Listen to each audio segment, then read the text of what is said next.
All right, today on Off and on the Clock, we all wait with bated breath to see what is going to happen with Brandon Aiyuk. We'll check in on Nez and his Yinzer heartstrings and see how he's doing. We're also going to talk about the players we think could get off to fast starts this year. Who are the projectable volume guys that might be able to help us in other formats or maybe undervalued in BBM? And then we'll hop in a draft, all kinds of options in the underdog lobby day these days. I'm Pete with John and Nez. This is Off and on the Clock. Let's roll.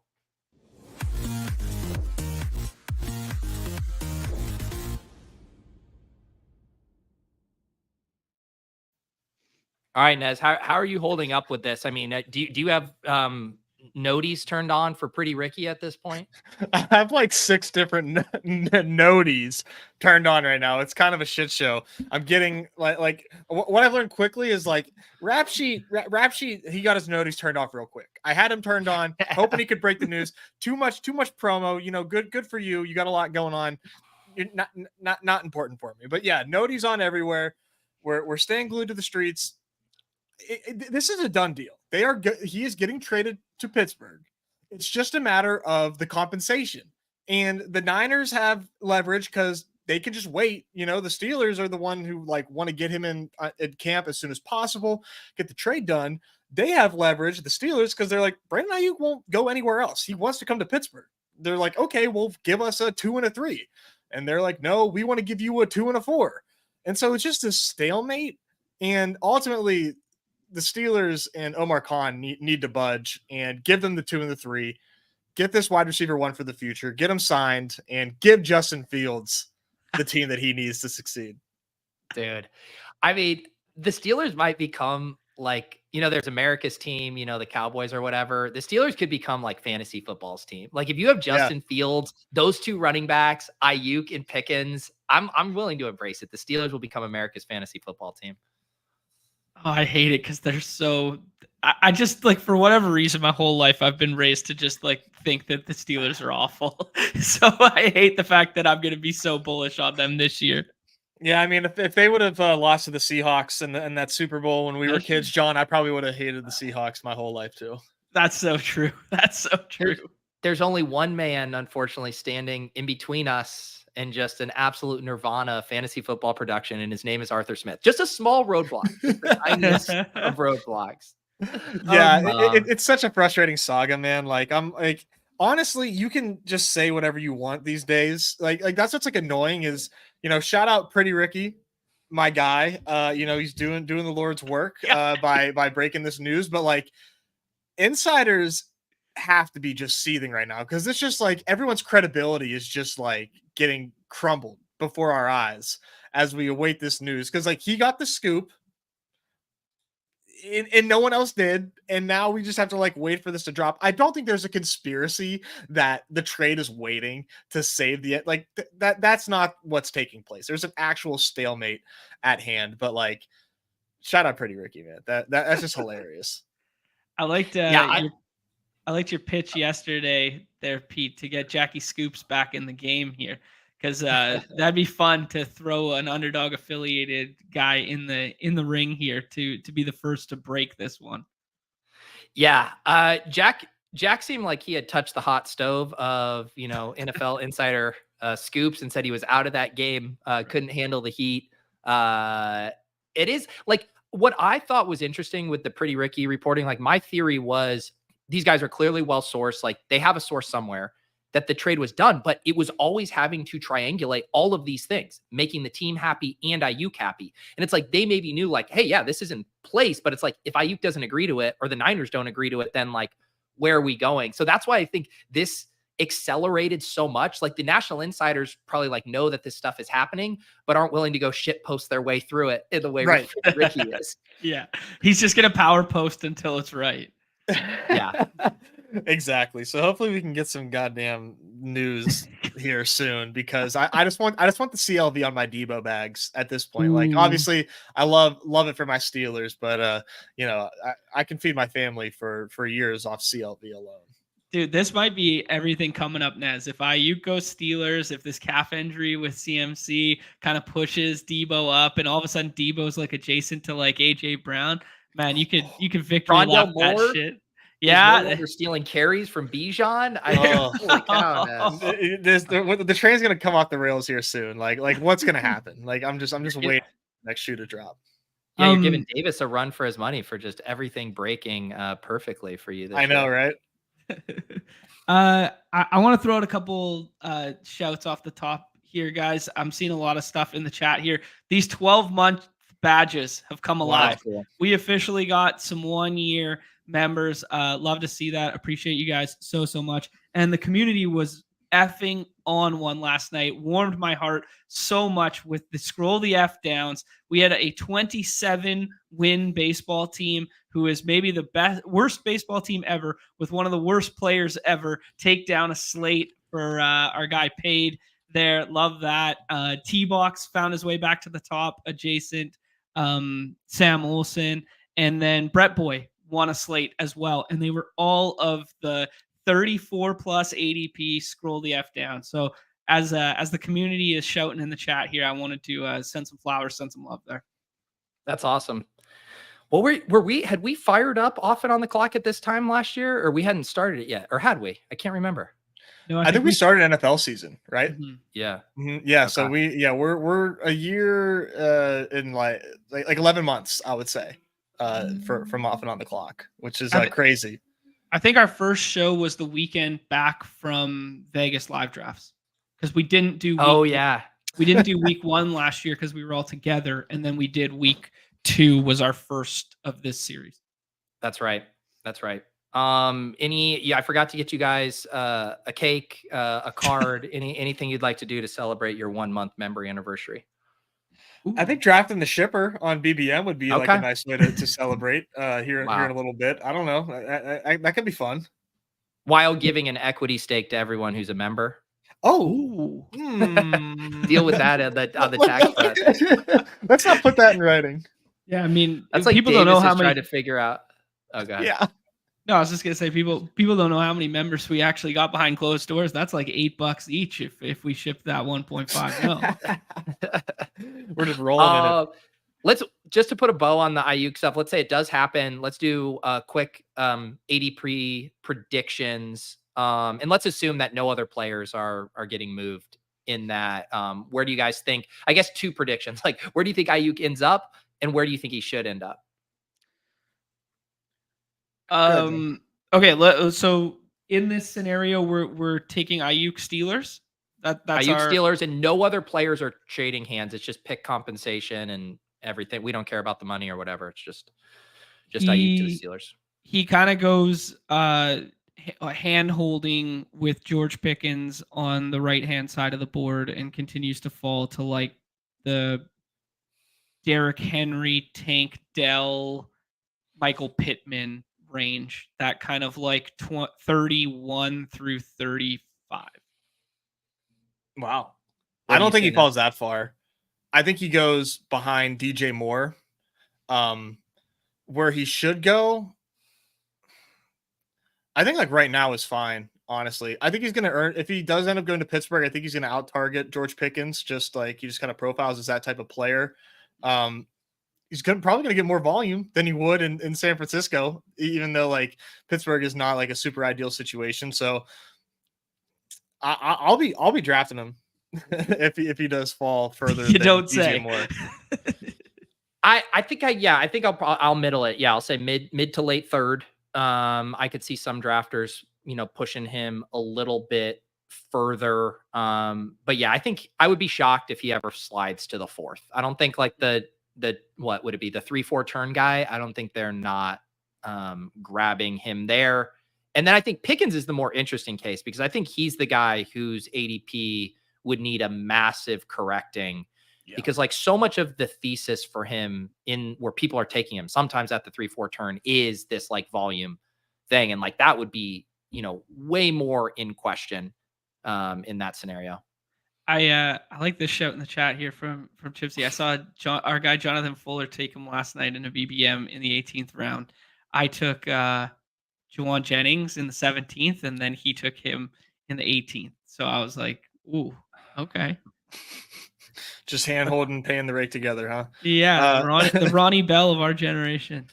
Yeah, I think Pickens falls He probably goes behind Terry McLaurin. I would probably guess. I don't know that he would fall past Hollywood Brown, but I bet he flips with Kirk. I bet Kirk clears him, and I would guess McLaurin would clear him too. And then like I don't see him getting past wide receiver 32 where Hollywood is personally. I agree. I agree too. Like, I just think the way that ADP works and the auto drafters and how sticky it is and that it would just, and we don't have enough time. Maybe if this happened at the beginning of the summer, I don't think we have enough time for it to drop. But like, to me at that point, Pickens is no different than the Brian Thomas darts, the Xavier Worthy darts, like all of those guys. Like that's to me, like the tier he would then be in, if this actually happened. Yeah, I agree with that. Yeah. Pete, I gotta ask you, as our guy Emo Cowboy drops his coveted 269, are you worried? Are you worried about tomorrow? Oh, are you asking me, or are you asking if Tyler's worried? I'm asking you. Yeah. I'm not worried. No, Tyler should be worried. I just get to sit there and drink out of my water bottle and watch him dance like a monkey with a miniature cymbal. I'm fine. No, I mean, I did have to like the production team. I did have to give them the one note. I was like, we're not just. There was something that involved porn stars for a second. I was like, look, guys, like it's. Like, let's not just go for shock and awe here. Like, it has to have a creative tie-in here. So everyone was coming out guns a-blazing for this randomizer show with Tyler tomorrow at 7:45. But yes, it will be salacious, but tastefully salacious, I should say. I like it. The last one associated with the Aiyuk stuff is the other side of the pendulum is what it does for the San Francisco guys, and we've kind of done that a little bit. But you guys think Debo becomes a first rounder with the Aiyuk FUD or I mean not with the Aiyuk, with the Puka stuff right now? Do you think he jumps that kind of like ambiguous Garrett Wilson and Marv Harrison blah blah blah?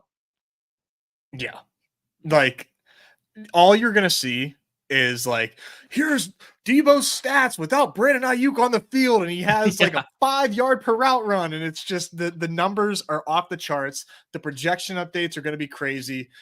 Really, like the movers for this stuff are like, is like ETR essentially, but like there's no way that the projections are not going to tell, or that the projections are not going to adjust their rankings to the point where he's in the first round when it comes to the season-long projection and the week-to-week projection. I don't know how he doesn't. Rusty asked a good question, like Kittle, how does Kittle not get a pretty sizable bump here as well, right? Yeah. I mean, he absolutely should. He's been underpriced before all of this. Mm-hmm. I will say this, like at the very least, there's no reason he shouldn't be at the 4-5 turn with McBride, with Andrews, with Kincaid, like that cluster of tight ends. Like he just firmly belongs right there with those guys. Yeah, that checks out. I mean, that weekly ceiling. Yeah. What was the one? Oh, but on the note on Debo, it does seem like there's just this perfect spot for him at 112, right? Because Puka is now people are a little spooked. So he's falling to 2-1, 2-2. People are fine, like taking Debo over Gibbs. I'm sure the Debo Gibbs 1-2 turn correlation will be very popular. But yeah, I think I don't think people will take Garrett Wilson after him. I could see some drafters doing it, but I think he's just going to very cozily slide in at 112 with a new ADP. Yeah, that checks out to me. That is going to be nice for your bags there, Nezzy. What do you got? I know. 5%? What do you got? In BBM, it's at 33. Across all of my tournaments, it's 20. So it's a little more smooth across everything. But BBM is where like, I ignore the noise and I do my like Calvin Ridley stuff and my Josh Jacobs stuff. But across all the other stuff, I let the cabal get to me, and I flatten that stuff out and do what other people are saying is smart. Just to when you do this many drafts, you really might as well. Today, though, I mean, just to kind of keep things moving here, I did want to talk about, like Pete said, some of these fast starters, these guys that I think could be good for advanced rates. And I think it kind of ties in, unfortunately, with Josh Downs going down today with a high ankle sprain, which is a huge bummer. We don't know the timeline on this necessarily, but I don't think PUP is out of the question where they could just say, hey, this guy's missing 8 weeks. And by those 8 weeks, that PUP is 4 weeks. He could just land on that. get him rested, and then clear up a roster spot. It's a huge bummer, man, because he was flying up boards. I thought that he had really nice projections, just clearly the wide receiver 2 based on the way that they've been talking about him. That stinks. But I mean, AD Mitchell's certainly going to move up, right? But I think that there was already this kind of intersection happening that, like, will the AD Mitchell rise? Like, I don't think it's going to be that crazy personally. I don't know what do you guys think about that? I don't either, because he was already kind of priced pretty aggressively. Mm-hmm. And now, are people gonna double count things? Maybe, but I don't think he had that much more room to run. And also, when you think about what initially made AD Mitchell's price drop, it was all the screenshots about him running behind Alec Pierce. And like, it almost was like Josh Downs was playing a different position, and whether AD Mitchell got on the field right away was determined by Alec Pierce. So I wonder if people are just going to not necessarily double count it. I guess, like, if people start taking him ahead of Rashid Shaheed and those guys, like, would it be crazy to me? No, but I don't think he's going to be a huge mover. Yeah, I tend to agree with you there, Pete. I do think they play different positions. I don't know. Does that bring Alec Pierce into like draftable range in the back end there? Does this push Michael Pittman up? I think the Michael Pittman question is more important, I guess. Like, we could do the Pittman versus Aiyuk now if we get the trade and then we get this, because the overlap in skill set for like Pittman being like a slot running volume hound kind of guy, like that profile is better for an uptick in usage than maybe AD Mitchell does. Do we get an AWU for being a volume hound, or is that strictly for value hounds? That's just for value. I think yeah. Well, Chip saying from what he saw, Downs could play week 1, maybe. I mean, these high ankles, you know, they are really tricky. We do got to wait and see. If it is bearish, man, I think you got to give Pittman a little bit of a bump. Just because of the target competition around him. Like Downs earned himself quite a few targets, obviously with a different quarterback, but if he starts off slow, that could linger into the season. That makes Pittman really appealing, because obviously his projection gets better, and he is just really easy to stack with Anthony Richardson. And that just feels awesome to do. That's one of the easiest and most fun stacks to do right now. I guess my only pushback to that is I would say that Pittman was already priced as if he was going to get every single target he could handle in that offense. Like, I don't know how much more, like, I mean, where he's priced, it's like he was going to get a 30% target share as is. Yeah, I mean, if you look where he's like who could he leapfrog, I guess, theoretically? That's a good point, right? He's at 34. Yeah, I mean, he could probably pass Diggs, because it seems like Diggs is sort of like in this limbo of, oh, he's underpriced, oh, he's overpriced. But I think that he could potentially leapfrog Diggs. I think people are kind of looking for a reason to not pick Diggs. I don't think he's going to pass DJ Moore, though. I think you're right about that. Like, him just getting paid, I think actually is a factor for drafters. And the Hard Knocks effect is going to be extremely real, which just came out last night. I don't know if you guys saw. Nothing too crazy in there, but you're burying the lead, dude. Good UBC boy singing God Bless America or whatever. Oh, man. Proud to be Canadian American kid, proud to be American. Oh, love to see it. That was actually pretty funny. But no, I think you're right, P. Yeah, he is like at his like already theoretical ceiling pretty much. Yeah. Yeah, it is weird because it's not as clean as some of these other spots of like where people would want to push things up. I don't know. Maybe my galaxy brain take is it gets me even more amped up to draft some more Jonathan Taylor. Yeah, you know? I mean that's a guy. That's a guy I basically only take if he falls, or I've been taking in weekly winners, and that's kind of like it right now. So yeah, maybe that is a good bullish one there. The other one is what GA is alluding to here is like, yeah, we wish there was like a clear cut tight end room. We've seen like mixed reviews because like the overlap in slot running routes and tight end like seems good. Like, are you guys going to do like Alan Granson or whatever in the last round, or Jelani Woods or whatever? I'll refer people to the ADP chasing tight end episode where there was literally 5 different headshots of like who are projected to make the team for Colts tight ends. Like, I would love it to be, Jelani Woods. He seems like he could be good Mo Alley Cox, but it just seems like a do not touch situation. I think the more that I talk about this out loud, the most interesting buying opportunity from this could be just Josh Downs himself.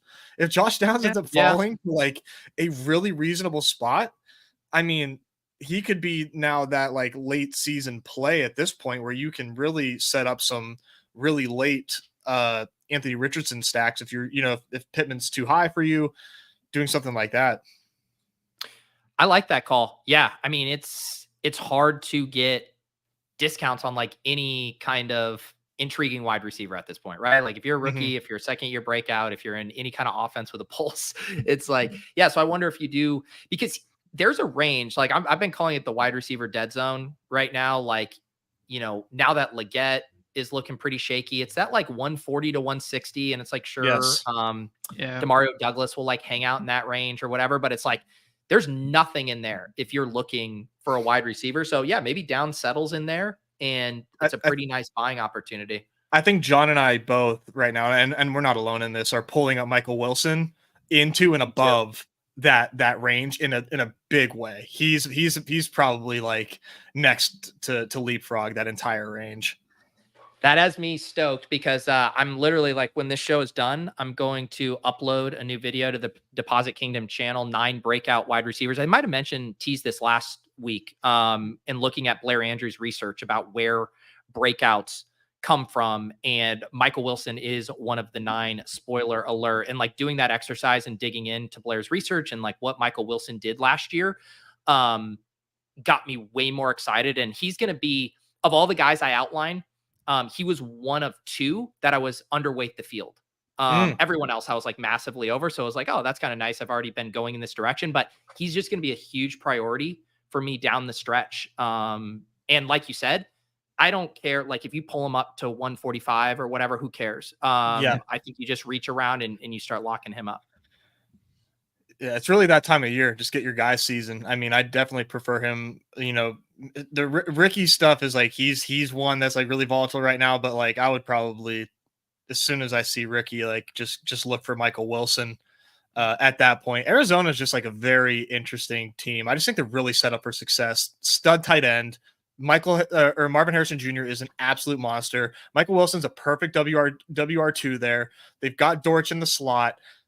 James Conner in the backfield, like this offense should cook. The only thing that would make this better is if the defense sucks, and the defense might suck. So this could be something special.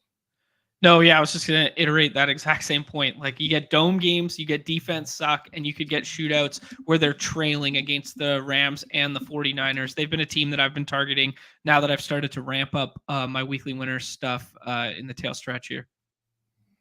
Yeah, and in my video, I'm also trying to, give a little love to our redraft guys. And I admit, like, Michael Wilson's a much tougher redraft click because he's going to have some games where he's just not getting the targets. But in best ball, like for him to give us already as a rookie, and it was an interesting thing. It was in a game where both Zach Ertz and Marquise Brown had 10 plus targets. That was his game. He went off for 20 plus points. It was just on, smaller volume, but like, that's the whole point. It's just that this guy's going to be able to get loose. Defenses aren't going to be able to pay attention to him when they got McBride and Harrison Cook in there. So yeah, I mean, if he can give you, like last year, he gave us 1 spike week. Like if he can give you 2 to 3 and one of them is in the playoffs, like he can smash this ADP. I got a comp discount Dontavian Wicks in terms of he stays on the field and everybody wants that Dortch, which is like the Jaden Reed, who's like 3rd wide receiver / gadgety / whatever. But he's like the guy who stays on the field as the X and just by playing 85+% of routes. I'm laughing because this is basically exactly what I mentioned in the video when I bring up Michael Wilson and I pull up a comparison to him and Wicks in last year. And like their profiles are really, really similar, like what they did. They were both super efficient, right? And so like the thing you're looking for is just, can they run more routes this year? And yeah, you're getting what, 40, 50 pick discount. Wicks, spoiler alert, is one of the guys that pop up when you filter for these breakouts as well. But if you are looking for the direct arbitrage on the now more pricier Wicks, Wilson's the dude. That's fun. I'm a little bit weekly winners pilled at the moment. So the one thing that I saw in Arizona is these sound like some really fun games to start the season because I'm kind of like targeting those early weeks or whatever. Buffalo, Rams at home, Lions at home, Washington at home, at San Fran, at Green Bay. Whoa. Yeah, Chargers, and then at Miami. Like, doesn't that seem like when we're playing the BRs and stuff, it's going to be like, yo, Kyler skinnies every time. Kyler getting like the quarterback 4 or 5 treatment each week.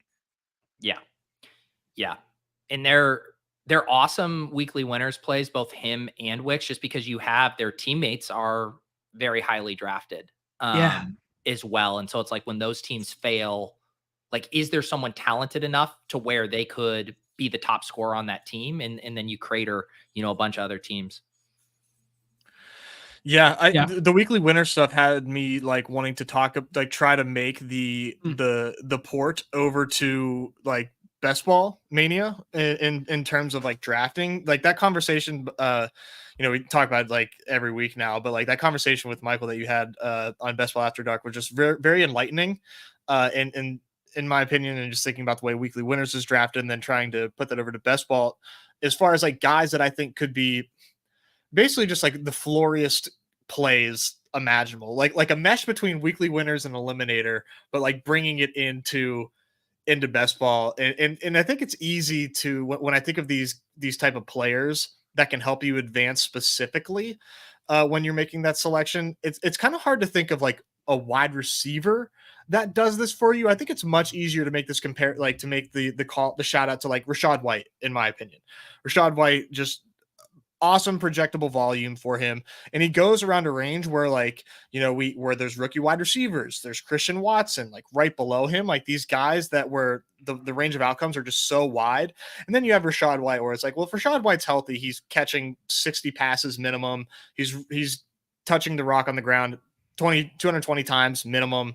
Like he's just like he's not going to hurt your team if you use a pick on Rachaad White. And to be quite honest, I'm taking him like a lot more now. Like I want to be around like 10-12% on Rachaad White, just because I think there's value in that type of pick, especially when it doesn't seem like sharp people are like going out of their way to take Rachaad White either. So he's just one that's come to mind. I brought him up a couple times with John on our past shows that like I'm very much into right now. I am, Rachaad White is like the inverse of your Bijan and Algier for you, where Bucky Irving is one of my most drafted players, and I click Rachaad White anytime he slips. More than, I think I have my threshold. It's generally like 6 or 7 picks past ADP when he comes back to the board on that like front half side, specifically in 0 RB builds. Like I'm just grabbing him every time there.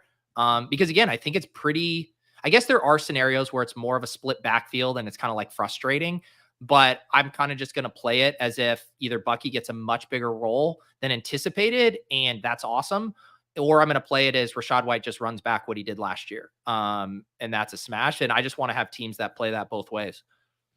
Yeah, that's a smart way of looking at it. I was telling Nez yesterday that I'm underrepresented in the Bucks backfield, just like in general. I think the rush rate comes down a little bit on early downs comparative to what they did last year inefficiently. And I think the O-line's like slightly worse. But for me, it was a structural debate. And we used yesterday as an analogy here where like, I don't think the tier between like White, Mixon, and Walker, though all getting a little bit of steam right now in camp, is worth the 2v2 of like Curtis Samuel here plus this, when I can take like, for me right now, it was like JSN, Rome, Deontay here, and then take, Warren, Stevenson, this next tier, Mostert, whatever it may be. So for me, it was like a less to do about White and way more to do about 2v2s. But that being said, like, I think I need to open my third eye in terms of like Rachaad White finishing as RB7 last year. Why can't he just repeat that? And he's a screaming value at the price in which he goes right now. And I know it sounds like just whatever best ball tout speak when you say, well, I'll grab him when he comes past ADP, but like this board is the perfect illustration. So if you take him there, that tier of wide receivers is wiped by the time you come back around, right? Like now you're looking at DeAndre Hopkins, the Curtis Samuels, which like that's a tier break there. When I love when he drops is you're closer on the wrap and you can kind of control it. You can basically say like, hey, I know that I like that JSN, Brian Thomas, Deontay Johnson are still here. Like I'll take Rashad and know one of them is going to push back to me. And so that's where I've been trying to grab it. Whereas I don't want to make that click if I need that fourth wide receiver and I know I'm going to be shut out. So the Rachaad White value kind of lines up really nicely on that 6-7 turn. Yeah, fully agree there. Like this chunk of yellow on the left side of the board, because I do think, especially with like the Hopkins injury and now the hearing on Addison potential, late in season suspension kind of narrative, that there is kind of like this Jameson Williams pushes up and then there's kind of like a stark tier break there. And I do think if White pushes to like this side of the board here, I'm more likely to take it in those combos as you allude to. Yeah, I think those are all like good points. I guess just like about Rachaad White himself, I really do think that he can, if he gets a little lucky with the touchdowns and like they find themselves at the goal line and he's getting that goal line work, I really don't think it's like improbable that like it's week 16 and like Rachaad White has 10 rushing touchdowns. If he does have that goal line work and he is like finding himself into the end zone, he's just going to be just such an absolute smash. And so it's that combination of like, hey, this pick is not going to kill my team, and it does have the ability to like get lucky and find himself with double-digit touchdowns, that like I'm just trying to kind of see the case more with Rachaad. And also on this team, I think we did take 3 wide receivers in the first 5 picks or 4. So like we did kind of like load up. We did like make a bet there, right? We did the Waddle, who has like some floor, doubled up on the Texans rather. So it's like a huge bet on the Texans. Like the Texans are what makes or breaks this team. And if that Texans bet hits, then we have like some really solid stability around them. So all contextual, of course, but yeah, that was just like one player to come to mind as far as like who I think is a good advanced rate play. I think in that same range, right by Rachaad White is Chris Godwin as well. I think you could consider Chris Godwin a pretty safe, like he didn't even have like a quote unquote great year last year. Like he was kind of frustrating if you played dailies, but like quietly amassed 1,000 yards with 130 targets, just only 3 total touchdowns. But I see him as a very solid projectable volume play. If you take a handful of those touchdowns away from Mike Evans and you just distribute it to Rachaad White and Chris Godwin in like a more balanced fashion, they're all just bunched together, like in terms of fantasy points scored. It's literally just allotting the touchdowns in a different capacity.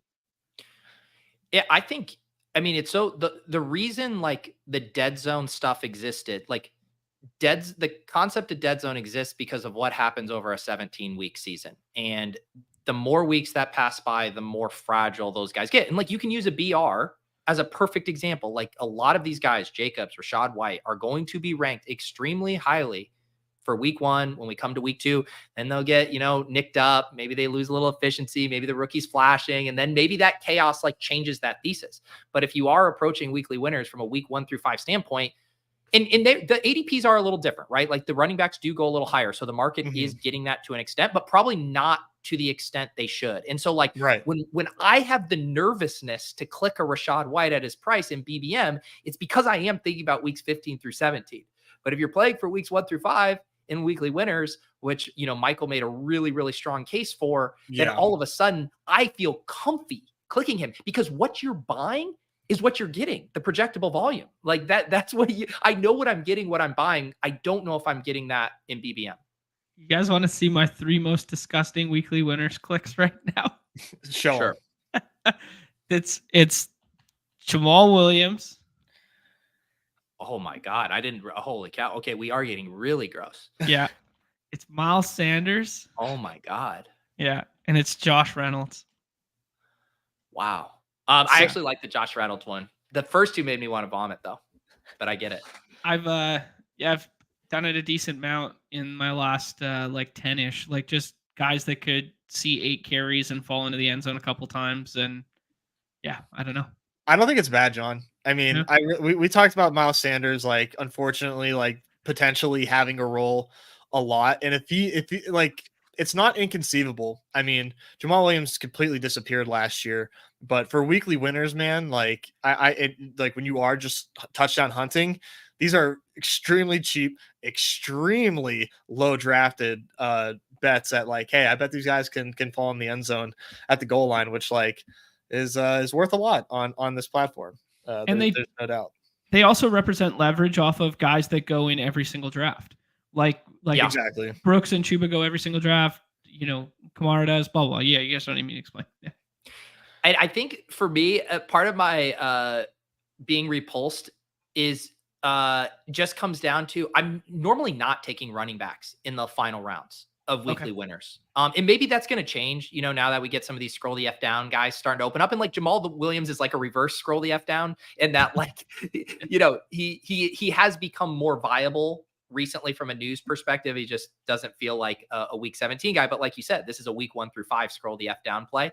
But I've been just doing mainly hyper fragile builds to where I'm kind of done. Like I'll do my Gus Edwards, I'll do my Zeke's, and people hearing this who haven't played weekly winners, I get it, but it's a different play over there. But I'm generally done, I would say, by pick like 140 at running back, I've found. Okay. Yeah, I've been doing two separate strategies. Robust at the top, like 3, and then like 3 just dog shit guys like this at the very back kind of deal, and then loading that middle tier. Or I've been doing complete punt and doing like elite quarterback, sometimes 2 elite tight ends, 5, 6, 7 wide receivers sometimes, and then just scatter shot running back, because my mindset is also kind of like, where do we find good chalk? And that's just guys aping into opportunity with contingent value. But that's all admittedly less of a front end loaded play and more of like an elongated season play. Which is totally viable, right? I think that's what makes weekly winners fun. I do think right now, and like I could be convinced, this is a strong opinion, loosely held, that you should probably do like one or the other. You should either go completely all in on weeks 1 through 5, or play the fragility game and like, hey, down the road, like I'm going to have a monster team and get lucky a week or 2 down the road. I think middling it just does not feel good. But whenever you're competing against 200,000 people every single week, like, it's teetering on nothing matters. Play the best plays, but it's tough. But I really am like hyper fragile RB early pilled, because I think there is too much anchoring bias from best ball in those ADPs.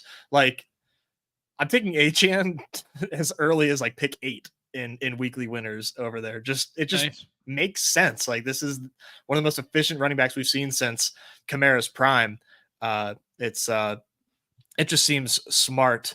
As far as like another floor play at wide receiver, there's very few, like I said. I think Deontay Johnson is like a pretty obvious one for me. Like he's at the end of a wide receiver tier, and like right before you start to kind of get to these rookies and shakier profiles. The error bars on Deontay Johnson's season, I think, are pretty tight.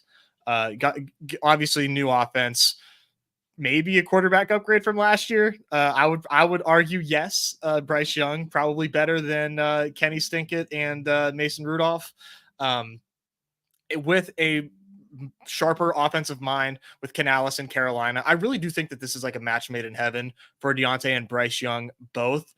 I think Deontay is a perfect representation of like, hey, like likely to be the guy you need. No, but can he definitely get me across the line in this wide receiver thirsty environment? Like, absolutely, which I think does have value, when we think about week 17, all that matters. Absolutely. But I'm a little bit of, you still got to get there, bro. I am that guy in the best ball bro video. And I think that these guys still have value, like Deontay. Would you guys ever click Deontay?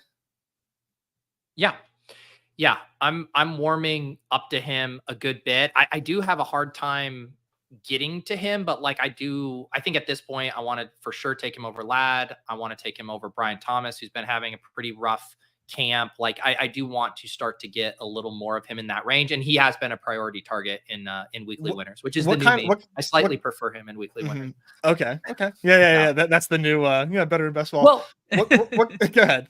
Well, I was just gonna say, a joke aside, I mean, we now have Leggett, who looks like he's gonna be very slow to start this season with this hamstring injury, already kind of a raw prospect.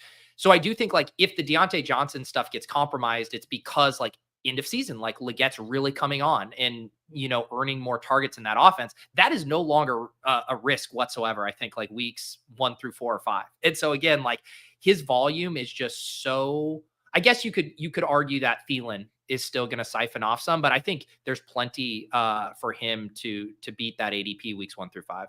And I'm assuming like you're more likely to take Deontay in a start where you go a little RB heavy or just like less wide receiver heavy, and you're looking for those points to shove into that wide receiver 2 or 3 position.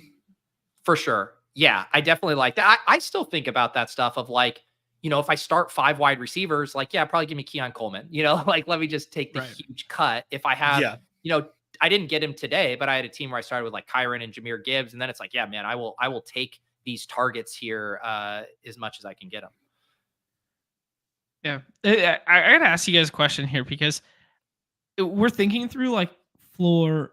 I don't know. Maybe we're kind of like confusing like potential advance rate boosters with like floor, right? Because like floor doesn't necessarily boost advance rate because like if Achane scores 0 for 4 straight weeks and then scores 50 like he did last year, he's worth the exact same amount for your best ball portfolio because you're not playing head to head each week and you didn't go 0-4 in that window. He's worth the exact same amount as Deontay Johnson scoring 10 each week.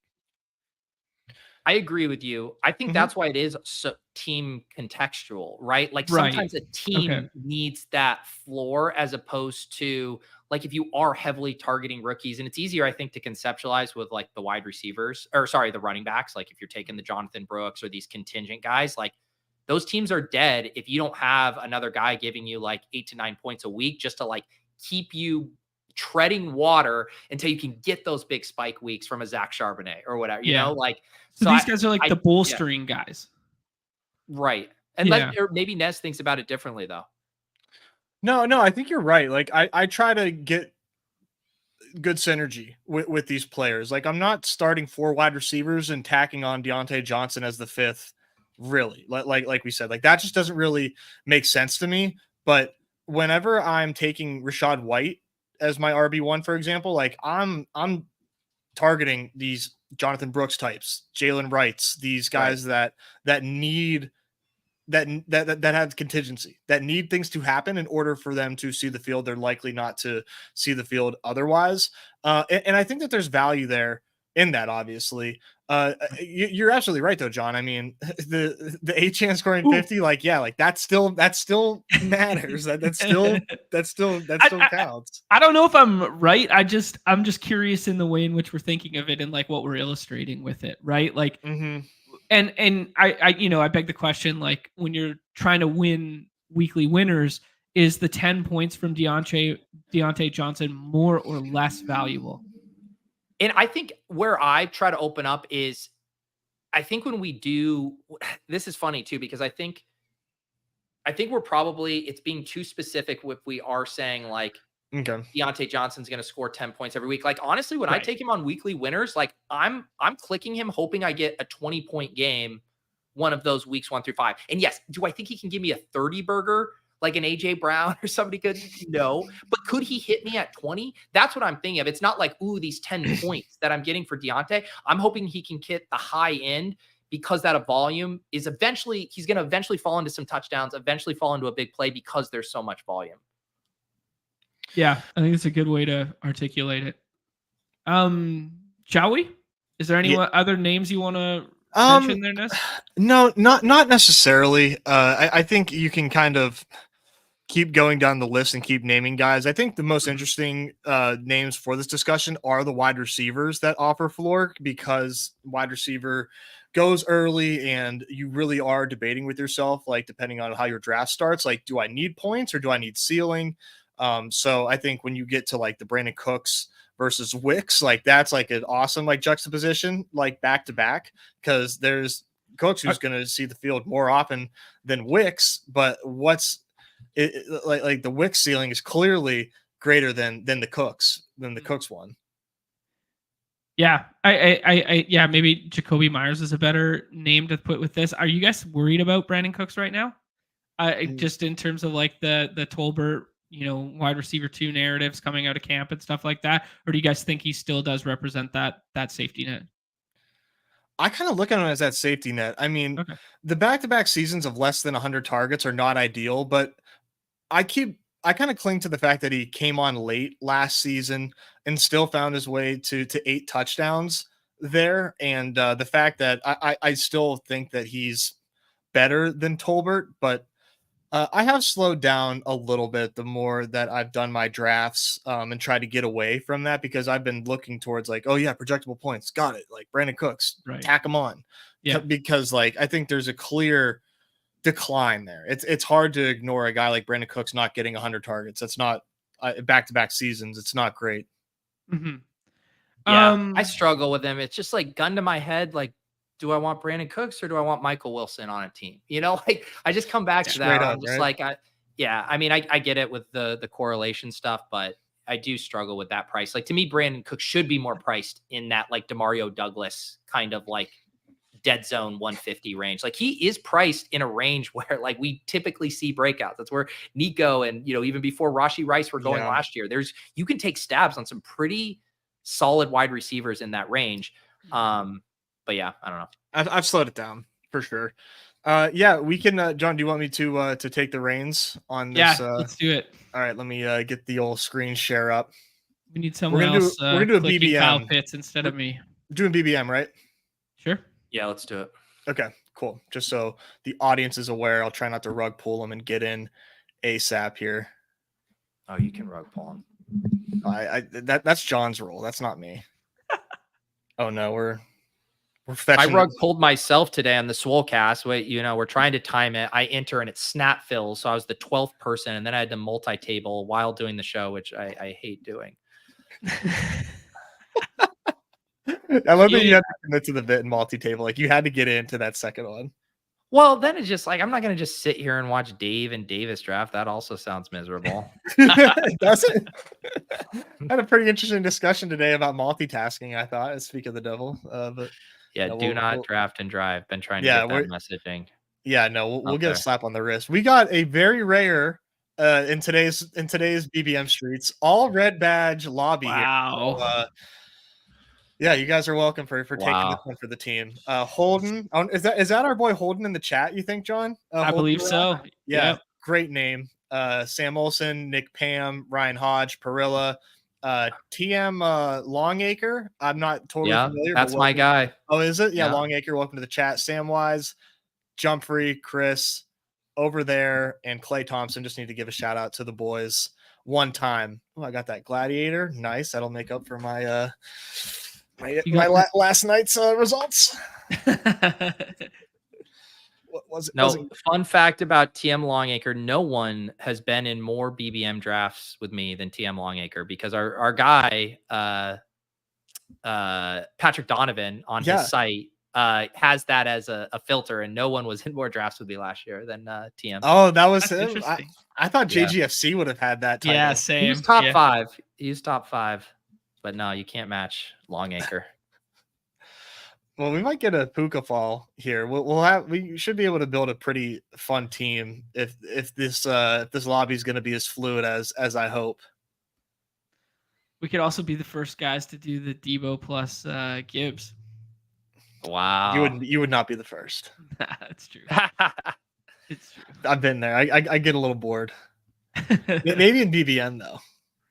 I want to ask you guys where your kind of like percentages and stuff. Let's maybe speak BBM specifically, because I'm finally ramping up my volume here. We got 20-something weekly winners under the belt. We got 90 BBMs after last night under the belt. Damn, dude, you're outpacing me. Damn right I am, buddy. I'm coming for that 1K. And then I got like 100 and whatever slow is going on right now for the small stakes stuff. So I'm finally getting some actionable exposures. Nez, make the pick here. What do you got? Sure. Okay. We do have Puka on the board and Gibbs and Marvin Harrison. What do you guys? Are you guys Puka here, or I'm open to Gibbs or MHJ as well? I'm fine. I'm fine with Puka still. Yeah. Okay. Yeah, I'm not scared, even though I don't like the idea of bursitis. That sounds painful, but at the very least, that does seem to be more like pain tolerance as opposed to physically limiting. Is my cope there? Okay. Yeah. Oh boy, there goes Debo. So we're here. The meta is here. It's arrived. I'm probably Gibbs, but I could be talked into Drake London if you guys want to get a double wide receiver start. I prefer the double wide receiver start. Yeah, go for it. Okay. On the right-hand side of the board, I just find myself with such plentiful running back options in the 3 through 7 rounds that like we can pick and choose 2 others. Like we could do the Rashad White, we could do the mix, and we could do the whatever. Does Gibbs have a ceiling to go like 1K in terms of like yardage and stuff? Absolutely. Does he have an undeniable slate breaking ceiling if David Montgomery goes down? For sure. That being said, like I'm entirely fine just like taking some wide receiver shots here. Yeah. Probably the move, especially in this room, right? With all these badges. Yeah. So John, your BBM exposures, I would love, do you have some strong stands? Not crazy right now. Admittedly, like, I told kind of everyone that I wanted to be like a little bit like flatter this year and like just in a vacuum and stuff. My highest exposed player is only 20.6%. Who is that? Is that JSN? Oh, Cup. Okay. Yeah. That makes sense. What changed for you, John? I know you've talked about it a little bit, but why not going as exploitative as you did before? I think it was the payout structure coupled with like not needing to like shoot the moon to like win. And I just like have been thinking through like I don't know, just like thinking through like combos and stuff more so than thinking through like isolated player take lenses. Yeah, I don't know if it's right or wrong. Maybe it's me being a nit and like the risk tolerance avenue of it. But yeah, I just keep my eye open to the fact that like even if I'm wrong, I still got like shots on goal kind of thing. Yeah. Yeah, I think that is the thing. I mean, it is a mind fuck, right? Because you still look at how hard it is to advance, and it's like, man, I have to hit the nuts. I have to, but it's like, then once you're there, like you don't have to hit. Yeah. Like you said, it does. You're still only competing against a few hundred rosters, which is a lot, but it also isn't like I need to do the most far out shit or have 80% of this guy, because if you get one team to the finals, you're gonna only have one of those guys anyways. Yeah, right. It just boils down to those exposures. Yeah, it's not like you play redacted 150 and you're like, I'm just gonna have 150 Geno double stacks. It's like, no, you get those all for that week. Yeah, it's true. Yeah, mine right now, no surprise, is Debo at 32%, but I have more Algier than I do Bijan right now. 25% Algier, 24% Bijan. That makes sense though. Yeah, just because of attainability. Mm-hmm. Yeah, I'm still holding true to the Bijan bull case there. Debo, like I said, 33. Stephon Diggs, 21% is my second highest owned wide receiver. My third highest is Josh Downs at 20. So that's a bummer. But I'm at 87 drafts right now. So some time to maybe dollar cost average that ADP, that CLV rather, or just tone down that percentage in general. Okay. You guys want to do something crazy? Float it. Well, go ahead, Pete. I was going to say I been trying to get a little bit more Pacheco, but I also don't think Zay Flowers comes back. If you want to try get him. Let's do Zay then. Let's do Zay. What were you going to say? To do like a stack on the right hand side of the board with the quarterback plus a guy who usually goes on the left side of the board. So like Allen Kincaid or Flowers, Lamar, or Mahomes, Kelsey, one of those three. I'm at 4% Kincaid and BBM. Let's do. I mean, Flowers Lamar is fun just because he's going to be so heavily paired with Andrews. I will say if Pacheco comes back here, that is kind of hard to pass up on. I mean, not by ADP, but I've been trying to get a little more of him. I like the Lamar thought though too. Yeah, Lamar or Pacheco, you decide, Nez. I'm gonna go Lamar. I think the Zay bet just is so much better if you take that with Lamar, and by ADP, it's one of those things that isn't done commonly. As we can see, it's a 47.8 ADP, but it's literally the same thing as like the Chiefs stuff, doing it with Mahomes, where you don't get the double, but you are still like reaching for a stack that like it's fine. Like Lamar clearly has QB1 in his range of outcomes, and man, if Zay Flowers looked so good last year, if that leap that he took is real and he can continue to out earn Mark Andrews in targets there with Lamar, I mean, obviously I don't need to wax poetically and go on about like why that's a good stack, but like I just think it makes a lot of sense to stack Zay Flowers with Lamar, because if Zay's going to take that next level, that's going to be huge for Lamar, because like it just boosts those numbers so much. Pull up the board. Yeah. And it is like, I mean, what percentage? I mean, you're not going to have a ton of Lamar Zay. I don't think so. Because they're both fourth round picks, right? I guess Zay. I have one combo that Chipsy's alluding to where it fell to the left-hand side of the board. That's like the only one. And someone did Andrews without Lamar, and Lamar fell back to me. But like that's one, and like what are the chances that shit gets through, let alone ever lines up with this team, right? I mean, what are the chances that Chipsy didn't absolutely drop the baby too after doing that? Like it's fair. He was rushing to the Hoops channel to tell everyone about it, and then forgot to draft the rest of the team. Shit, I just star methoded Devontae Walker. It's Jover. Yeah, I mean, like I don't sweat that, to be honest. I don't know. I mean, it definitely is like it definitely is something to consider if it's a combo that's like widely available all the time and you're reaching for generally no reason. Like, let's maybe like think that through. But at the end of the day, if you make the finals with this exact team, how many other there's only so many other people that you're facing in the finals. I try not to sweat that too much. I wanted to bring up the exposure things just to chat through like some guys that you guys feel light on, or guys you want to get above on, or guys you want to iron out like right now for you guys. Because for me recently, it's been Jalen Waddle. All the smart people seem to be on Jalen Waddle, and I seem to be on the wrong side of history with that one as of right now. Kind of just only at 4%. Gonna maybe start flipping the board with him and like taking him in that ambiguous 15 through 19 pick range. But what do you guys think? He's been tough, man. Tough for me too. Like last year, after the Kansas City game, he only had 2 games last year with over 10 targets. Yeah. I think that like that's crazy. Yeah, I think the bull case is positive touchdown regression because the running backs won't score all of them again this year, and the contingent obviously with Tyreek being over the age of 30, and I mean, and then just scheming stuff for him. But like he's been hurt for the last whatever years that he plays through shit, and he's hurt again right now in camp. So at what point do we just go like, maybe that season just ain't coming? I don't know.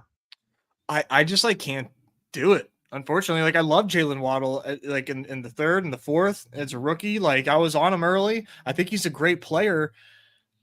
I just don't see how I can take him over these other guys where he goes. Are you, Pete? Are you like feeling the same way, or are you drafting Waddle? I draft Waddle. I don't do the like pull him up. I guess I did have a few best ball breakfasts when I was trying to make the point of like all these guys in the second round are the same. See, watch, I took Jalen Waddle at the 1-2 turn. I've been struggling with him too because I take Tyreek whenever I can. I take HN all the time in the third, and I don't really like onslaughting the Dolphins. I don't even. Maybe this is some of my true. Actually, let's make this pick here. Can I get you guys to draft Josh Jacobs or no?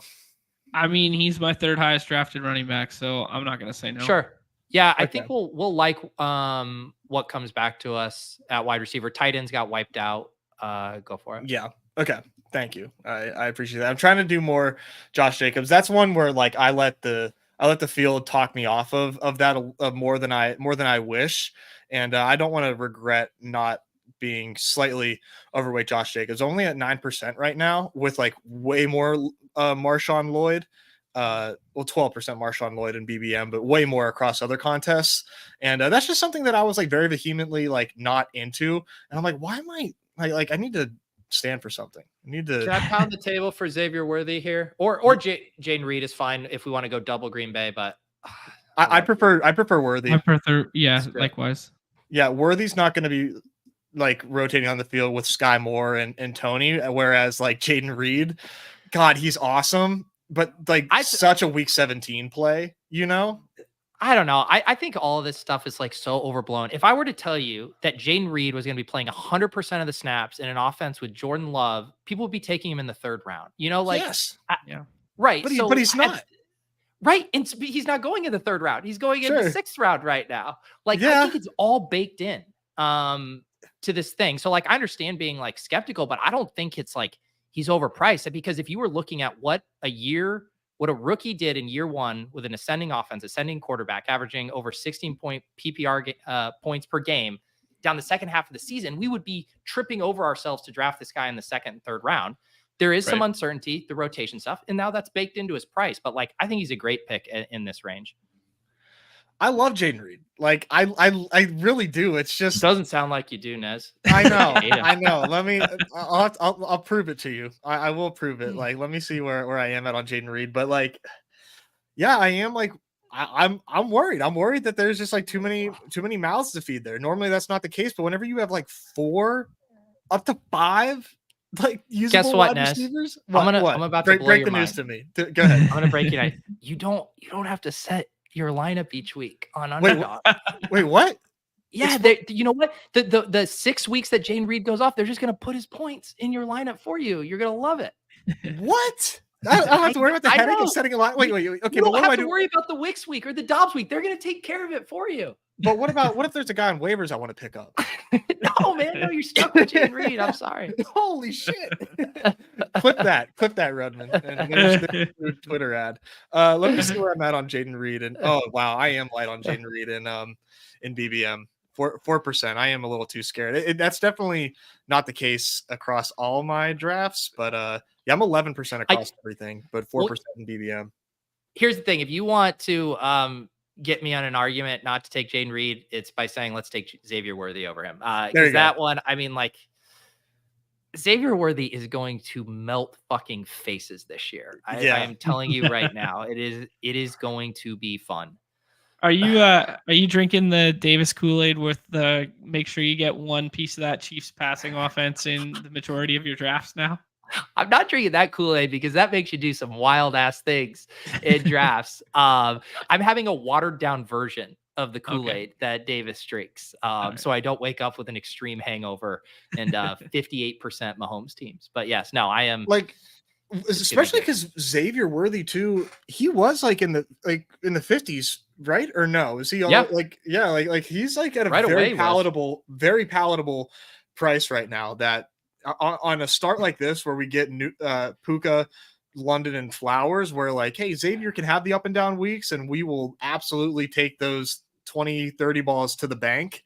Yeah, absolutely. And it feels better than doing like Zay without Lamar. Xavier without Mahomes feels a lot better because you're not worried about like the quarterback going nuke with him. Obviously Mahomes can, but it's like the rushing upside with Lamar that like really has me scared, where it's like, why do I want these like premium pass catchers tied to a rushing quarterback without the quarterback? I have trouble with that. Yeah. I'll give another spoiler for my video that'll come out here in a little bit. Like the other, we always talk about the second year breakouts, but the other cohort of players that actually breaks out at a higher rate than even second year guys who are efficient are 21-year-old rookies. and there are only 4 of them at our disposal this year. One of them is Xavier Worthy. And he was also the youngest of any of the players coming into this class to break out. He broke out as a freshman. So he's already one of the youngest rookies coming in and broke out earlier than all of the younger rookies. Like, this guy has been good since like the second Clinton administration. Don't check my math on that. He is going to be very good at the NFL level. Do you have well, let's make this pick, and then I do have like a question for you here. Okay, so 1-1-4. I am like scooping up a ton of Ferguson. I've been taking Kamara as well. Wide receivers look like this, and then here's the running backs. Is Kamara what? Are we 10 picks past on Kamara? Yeah. I vote all right, Kamara. let's do that. Yeah, I'm a big fan of that fall. Speaking of advancers, Kamara's 100 receptions should help out with that. I don't know Ferguson. Warren. I love Jake Ferguson. Unless you guys want to go. You love Jake Ferguson? I haven't heard anyone in my life say that sentence. Yeah. Oh, you guys got to open your third eye, man. What do you think? He plays all the slot snaps? Ferger. No correlation, just raw dog and Jake Ferguson, Nez? Fuck yeah. How about Aaron Jones? I take the running back, yeah. So you guys got to open your third eye. Okay, sell me this pen on Jake Ferguson. Jake Ferguson is going to run a shit ton of routes, an approximate metric shit ton of routes with Dak Prescott in an offense that is projected to score a metric shit ton of touchdowns. Why can't Jake Ferguson do what Sam Laporta did last year? I just don't see how he can't find himself like 8 to 10 touchdowns as well in this Dallas offense, that if it's not cooking, if it's cooking, how is Jake Ferguson not a benefactor? Because your guy Brandon Cooks is hogging all the targets. Is that what it is? I just don't think Jake Ferguson and Sam Laporta are even in the same stratosphere as talents. It is a volume. It's a volume play for Jake Ferguson, and hoping some of those touchdowns swing his way. But it's like, isn't it hard? So we don't have anything with Philly. Dak is likely not going to come around to us. Like, I don't know. I have a hard time, like, players like him, which I more view as like the Dalton Schultz and Kmet types. Like, I want to have them in some correlated fashion. Likewise. That's kind of how I've been drafting too. I think he's like, you guys just got to open your third eye a little bit here. He's going to like, he's just because he's not like super talented. I mean, like, tight ends, we don't really give a shit about like their talents necessarily. I do give a shit. I do. At that price, I give a shit about their talent. When you look at the tight ends that go after Jake Ferguson, to me is just like, I mean, Brock Bowers is talented, but the offense is night and day. And how are the Dallas Cowboys not going to throw like a top 3 most in the league this year? Jake Ferguson's going to run more routes than like fucking George Pickens this season. And if they're going to be in the red zone, Jake Ferguson, I don't know how Jake Ferguson is not like doubling what he did last year in touchdowns. How many touchdowns did he have last year? I mean, the counter to not doubling the amount of touchdowns he had is that they had the most passing touchdowns in all of football last year. And he only had 5. Yeah, and we expect regression there. And then they have Zeke at the goal line now comparative to Tony Redacted and, Malik Davis or whatever. So I guess that would be the counter to the touchdown scoring. But the staying on the field and stuff narrative checks out. And if CD does end up not finalizing this contract and making up time, like, he's going to be a very viable asset for the front end of the season there in terms of, red zone for sure. Yeah. It's a big touchdown play for me. And like, it's hard to get 100 targets as a tight end in a good offense that's going to be in the red zone a lot.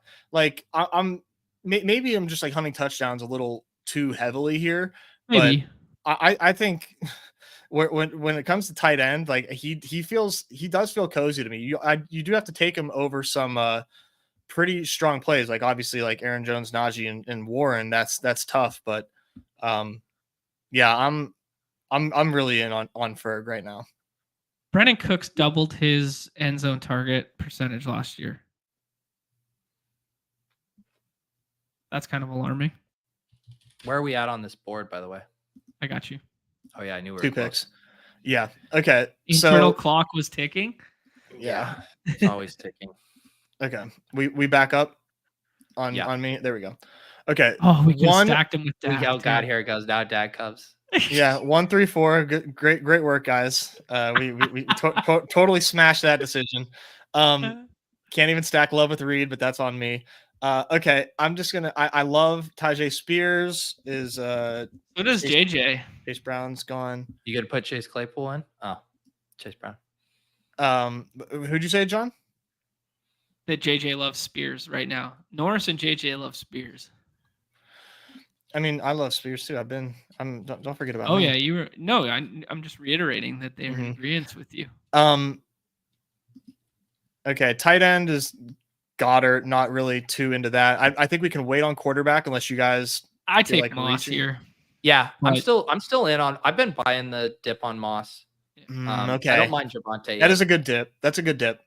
I can't remember who pointed it out the other day. It might have been Liam who pointed it out on Twitter that like his rushing pick'em is still up there, and it's like 8 yards less than Bijan for week 1. Yeah. I mean, they are playing the Patriots, and Bijan's playing the Steelers. So yeah, I think there's still. I think it's like now taking Chase Brown ahead of Zach Moss. I do think that is smart. I think that's what should happen. Yeah, what do you think about any of these wide receivers? We do need a tight end. I'd probably grab Goddard, but I don't know. I'm totally fine with Goddard. Sure. I am. I don't. You want to talk about a guy who gets no red zone targets comparative to a guy who gets them in Ferg? Like Dallas Goddard doesn't get targeted in the red zone at all. Well, we just took him, so I'm fine with it. I take him primarily as part of stacks and stuff like that, but it's usually when I get a Hurts fall and then you just start grasping at straws for like, I don't fully want naked Hurts. Let's just tack on Goddard. I'm good with it. I mean, he's obviously talented. We also don't have, like, you look at, our potential like backdoor stacks with tight ends. Like, we don't really have any other teammates we can add on at this point. And I guess we could do a Colby Parkinson thing. But yeah, I guess we are going to have to build out a couple secondary stacks. Yeah, Musgrave one, just like with Jacobs, like doing the playing Green Bay through running back and tight end, opposed to like the 5 wide receivers that get drafted, or I guess not 5, but like, you know what I mean? How there's a plentiful amount of wide receivers that get drafted from that team. I kind of like that, like as a leverage angle, but. Yeah, I'm into Goddard as TE1 on a team. I will say, how old is this RB room? It's old enough. Let's hear it. Wait, are we not drafting weekly winners? Sorry, Pete. We jumped into BBM. I don't know if you heard. This is a hot weekly winners team here. I mean, this is what happens when we discuss floor plays and advanced rate plays. We end up drafting a 1-4-4-1 with Lamar Jackson at quarterback. The running back room is Josh Jacobs, Alvin Kamara, Aaron Jones, and Zach Moss. This is a shipper in 2021. Wide receiver, Puka Nacua, Drake London, Zay Flowers, Xavier Worthy, with Dallas Goddard at tight end. So we've got some good balance there. We've got some tall kings and some short kings at wide receiver. Dude, it's not even bad. The people are hating for no reason here. Let the peanut gallery do their thing. It's fine. I'll continue to draft good teams. This does feel like 2-5-9-2. Maybe 3 at the tight end. Yeah. Well, thankfully we're about to pull up all of our favorite wide receiver plays and make this our own. So we're gonna have some fun here at the end. Yeah, I was kind of shocked when I was going through the BBM stuff there that like I mean I am making a little bit of a stand at the wide receiver position in terms of like Cup at the 20 there, Justin Jefferson at 16. I got Neighbors up to 15 now, JSN up to 15-6, like that sort of thing. But I was kind of surprised at my back end stuff. I think I got to start flattening out and stop, aping in on some of these not ambiguous, but some of these rookies that like I'm in my mind giving credence to being like good versus like how different are they from some of the back end guys. So like I have Jalen McMillions for 15-6 right now, and I got Luke McCaffrey for 19-4. And it's kind of like, how different a bet is that than like tacking on Johnny Wilson to the back end of this team? Or how different a bet is that than like I don't know, insert whatever other guy you want to, Baker, for instance. Like maybe I got to start mixing and matching a little bit more because I'm getting a little too concentrated.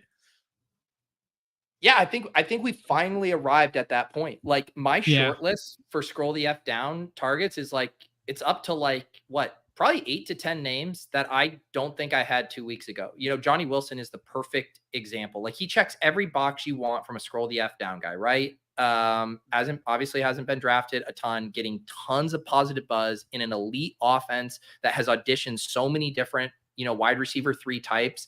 And anytime now where I think you have Hurts, obviously, if you have Dallas stuff, if you just need an upside crack, like, yeah, it still feels weird to take him over like a 3rd round rookie pick like Jalen McMillan or Luke McCaffrey. But this is the whole ethos of scroll the F down now when we look at their percentage rates. Yeah. And by the way, he's 6'7". Let's do Dotson or Downs here, I guess. Like, can you click wide receivers? Yeah. I mean, I'm good. Yeah. We should probably, I was hoping Mike Williams would come. He just came off the pup list. Yeah. So that dip is going to be gone. Yeah, let's just do Downs. Okay. It is pretty gross right now. Who's a better click right now, Downs or Pearsall? Depends on who you ask. I'm asking you. Downs. Okay. I'm anti-Pearsall. Even post-trade? Is he good enough to like, oh yeah, here's like Brandon Aiyuk's volume. Like, you know, what's he gonna get? Is he gonna like what's a reasonable projection for him? 80 targets? Like even that seems stupid rich. I mean, honestly, I think it's just an extension of the conversation we just had. Like, are we good enough to say that this 1st round rookie and be like that specific about how it is? Like, if the Niners are willing to ship off Aiyuk at this point, they got to feel somewhat good about Pearsall. Punt tight end. Let's take Pearsall. I mean, I'm down with the run back aspect, but like I'm leaving the light on for Isaiah Likely on this team. Pearsall or Bateman? Pearsall. All right. We'll do it. I just think where he's going to go. I mean, he's about to go pass. He's about to go past this. Yeah. And this is the kind of team to do it with, where we punted wide receiver for a bit, and now we shoot the moon on the Xavier Worthy, the Pearsall type, the Downs by the dip because he comes back a little bit, though we didn't really even get a dip. It was right at ADP, but theoretically, yeah. Michael Wilson right there. Yeah. Seriously, this is the point where I'm just like, let me just pull up like Michael Wilson and Jalen McMillan. But like, I shouldn't have said that because now they're not even going to make it back to us. No, I'm good with that too, though. Like, I'm totally fine with like ADP doesn't matter at all, and you can pull them up there. But like, Pearsall feels like a better bet right now, still, like ever so slightly. Yeah. I need to get more into Pearsall because he's about to start flying up the board. Yeah. I just have a lot of trouble like looking at his profile and his college numbers and like seeing what they see in Ricky. It's tough for me, but it's also weird. At some point, like if they take him in the 1st round and they trade away one of their top receivers, they have to feel pretty good, right? Like they're seeing something we're not.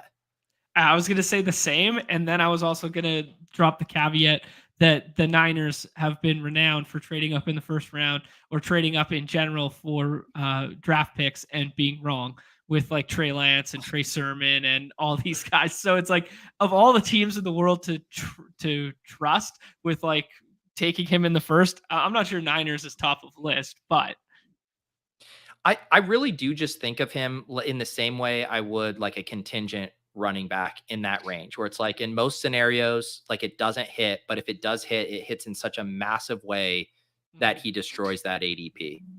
Yeah. Agreed.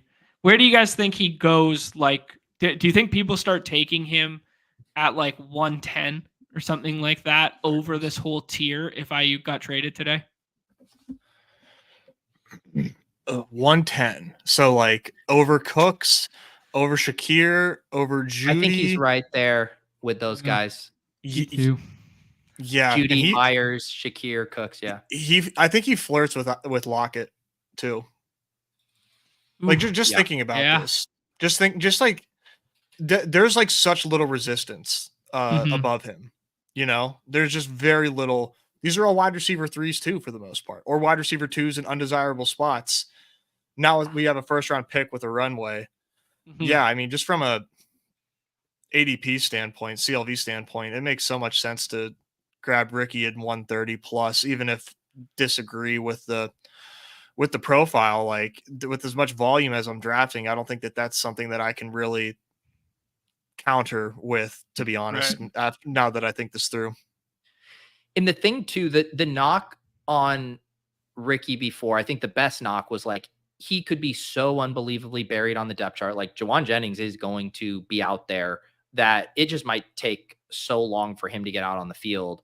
Whereas now they're like, the path for him getting onto the field is much easier. Like he is going to have to be out there in part of their plans, more or less like week 1 if Aiyuk is gone. Whereas before, like that was not the case.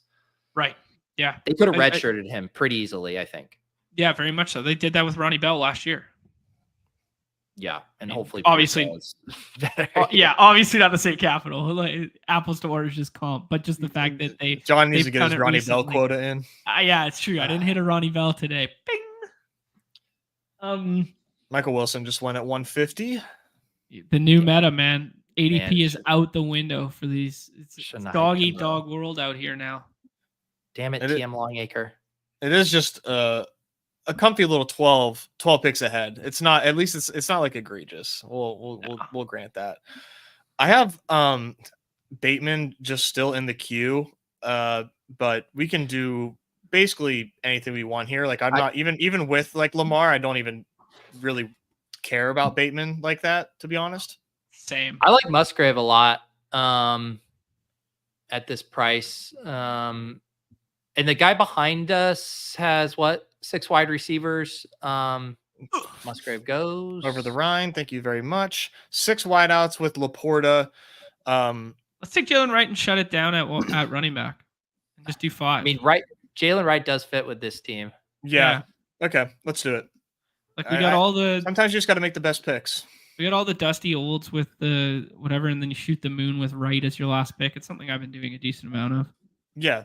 No, he fits perfect with this type of build, and now you just have to be comfortable not taking Lauby at the end, which I'm talking to myself here. Pete, that was a great cut up, by the way, with the short form. Shout out to that was Sal that did that, right? Yeah, that was Sal. Yeah. I was very excited to see myself in there. Okay, sorry, we got to make this pick here. This is a Bateman. All right. I'm never psyched to click Rashad Bateman, but who did they bring in again? Oh, Gage. Yeah, Russell Gage. Oh, yeah.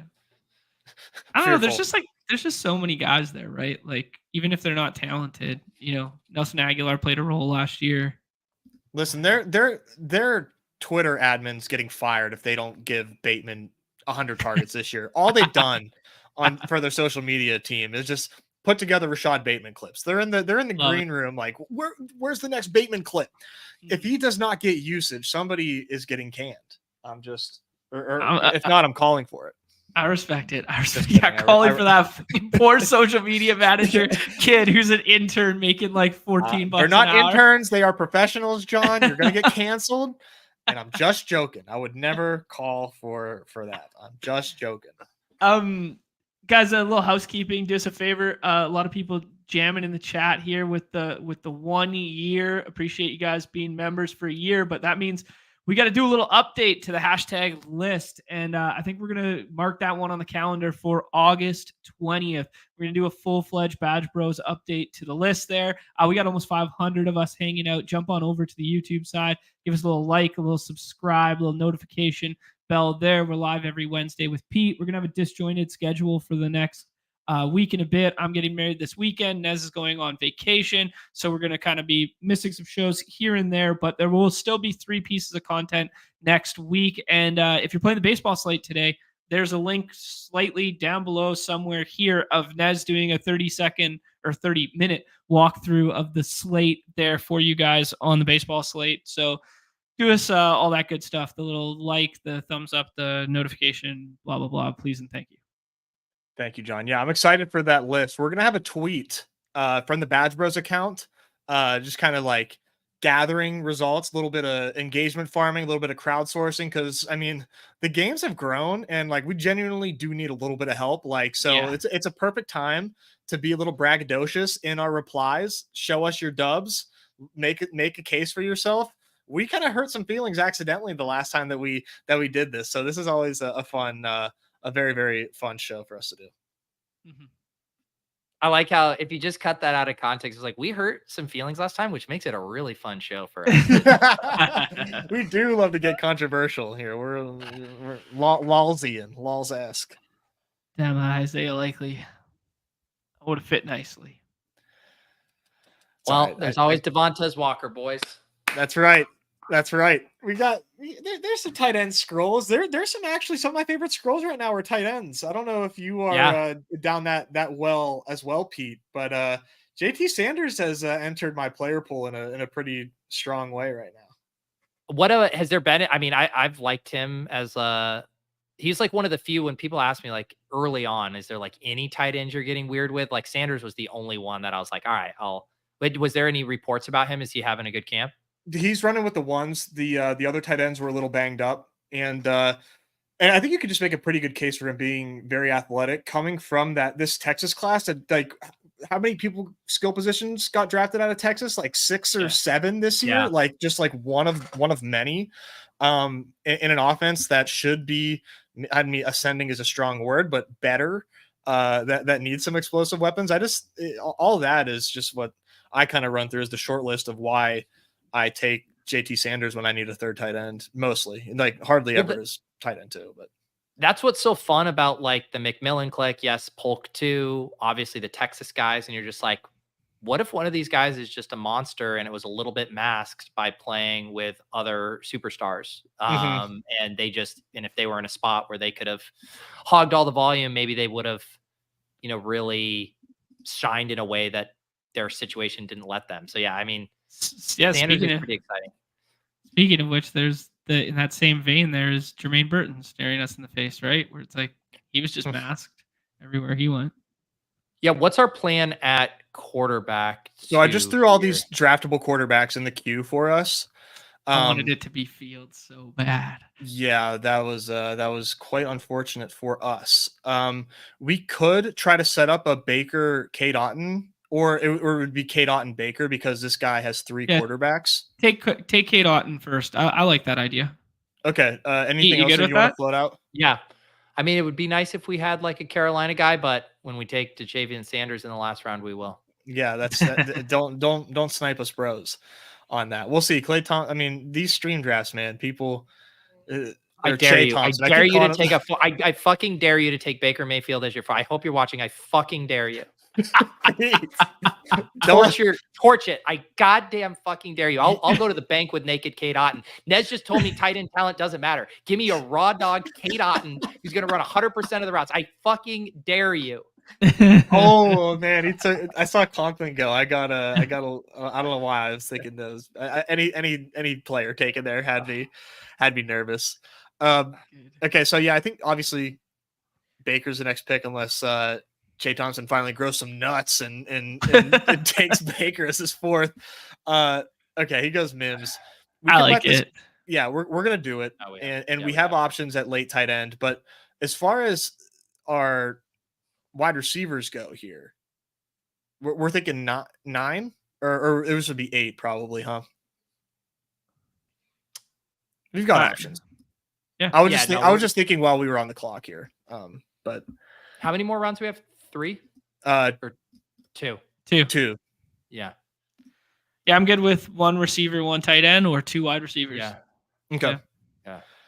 Yeah, it's starting to get a lot more fun to scroll though. Like you said, like I was a little worried because there were times this summer where like an 18th rounder would emerge. I would take them. They would get steamed up. And now I'm like left with like, oh God, I don't know who the good 18th rounders are.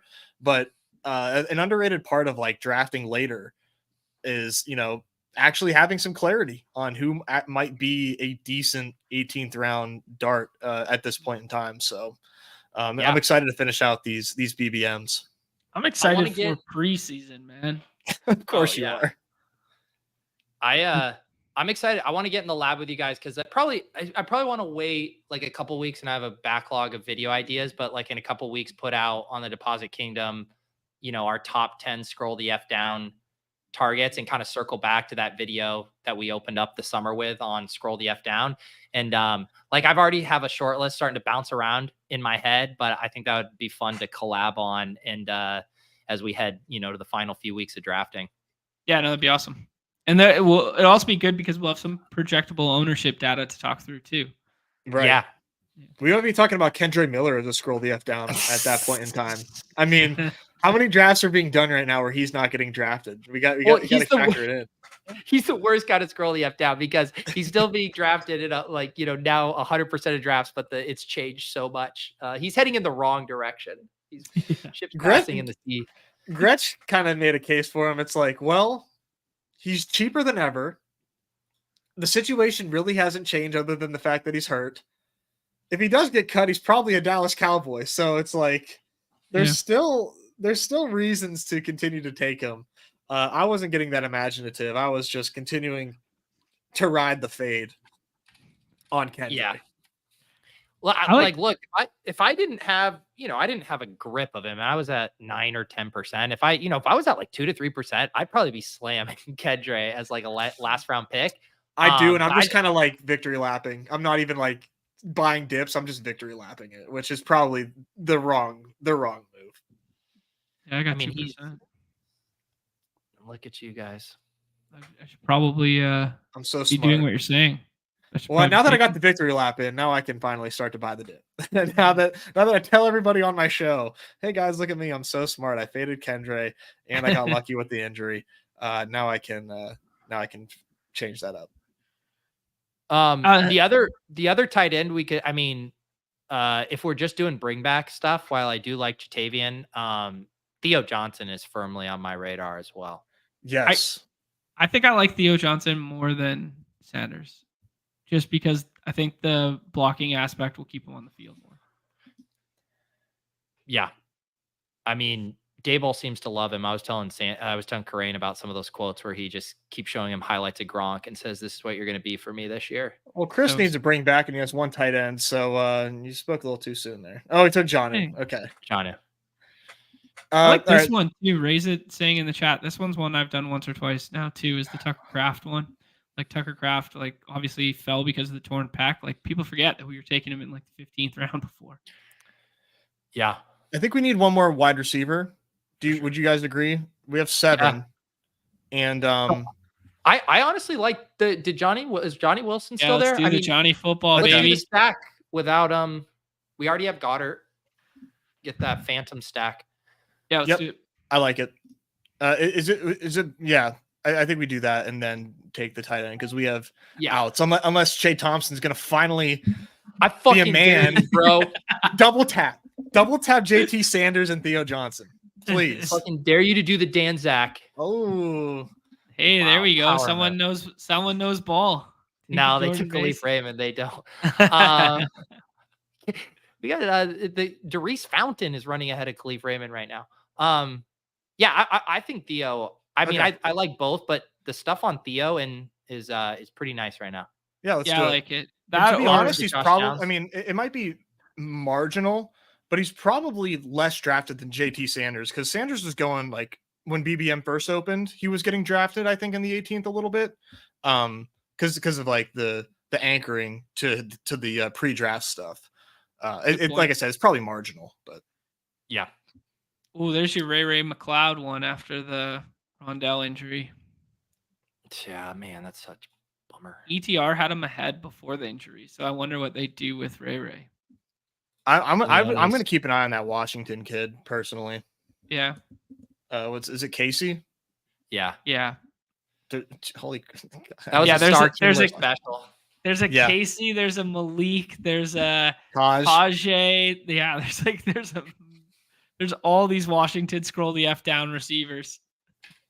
Did we do Sam? How do we do Sam Olsen dirty? Did he have was he trying to set up a Danny Dimes? Oh no, he wanted Michael Wilson. Oh, he did have Danny Dimes too. LOL. We did just like snipe him left and right, but It's okay. He's broke anyways because he has been drafting too much Bonex. So. Oh yeah, you got the depth chart just came out. It's over, right? Yeah. Back up. Yeah. All right. Let's recap this team, and then I got to run here. Let's look. Can I get the team view? Yeah, oh, sorry. Yeah, we're about to lose it. All right. Here we go. Lamar and Baker at quarterback. We got the high T 2021 running back room of Josh Jacobs, Alvin Kamara, Aaron Jones, Zach Moss with a little sprinkling of fun in Jalen Wright, Puka Nacua, Drake London, Zay Flowers, Xavier Worthy, Josh Downs, Ricky Pearsall, Rashad Bateman, and Johnny Wilson. And then our 3 tight ends there, Dallas Goedert, Kate Otten, and Theo Johnson. What are our final thoughts here? It's fun, man. The Lamar Flowers thing just has to hit in a big way for this team to separate on the right side of the board there. It's interesting because, like, do you feel this team would be better if we had taken Pickens instead of Lamar and then found like 3 quarterbacks? Is that a thing for you guys, or do you think doing that makes up for it enough? Like what we did in the end make up for it enough?